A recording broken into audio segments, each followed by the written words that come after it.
చూడండి, దురాశ ఉన్న వ్యక్తి దగ్గర ఎంత ధనం ఉన్నా అతను సంతృప్తిగా ఉండడు. సైకిల్ ఉన్న వ్యక్తి బైక్ ఉంటే బాగుండు అనుకుంటాడు, బైక్ ఉన్న వ్యక్తి కారు ఉంటే బాగుండు అనుకుంటాడు.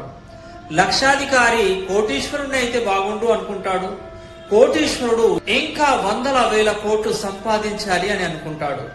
ఆశ ఉండడం మంచిదే, తప్పు లేదు, కానీ దురాశ ఉండకూడదు.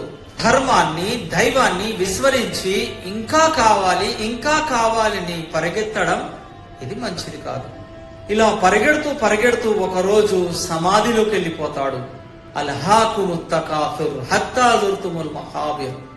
ఈ దురాశ కారణంగానే మనిషి మోసం చేస్తున్నాడు, కబ్జాలు చేస్తున్నాడు, లంచం తీసుకుంటున్నాడు, అబద్ధం ఆడుతున్నాడు, అన్నదమ్ముల బంధుమిత్రుల హక్కుల్ని కాజేస్తున్నాడు, దోపిడి దొంగతనాలకు పాల్పడుతున్నాడు.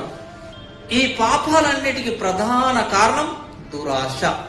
మనిషికి ఒక పెద్ద మైదానం నిండా బంగారం ఇచ్చినా ఇంకో మైదానం నిండా బంగారం ఇస్తే బాగుండు అని కోరుకుంటాడని ప్రవక్త ముహమ్మద్ సల్లల్లాహు అలైహి వసల్లం వారు అన్నారు. అత్యాశను విడిచిపెట్టండి, దైవం మిమ్మల్ని ప్రేమిస్తాడు. ప్రజల దగ్గర ఉన్న దానిపై ఆశ పెట్టుకోకండి, అప్పుడు ప్రజలు మిమ్మల్ని ప్రేమిస్తారని ప్రవక్త ముహమ్మద్ సల్లల్లాహు అలైహి వసల్లం వారు అన్నారు. సంతృప్తి అనేది గొప్ప సంపద అని ప్రవక్త ముహమ్మద్ సల్లల్లాహు అలైహి వసల్లం తెలియజేశారు. ధనవంతుడు అంటే ఎక్కువ ధనమున్నవాడు కాదు, దేవుడిచ్చిన దానితో సంతృప్తిగా ఆనందంగా జీవించేవాడే అసలైన ధనవంతుడు.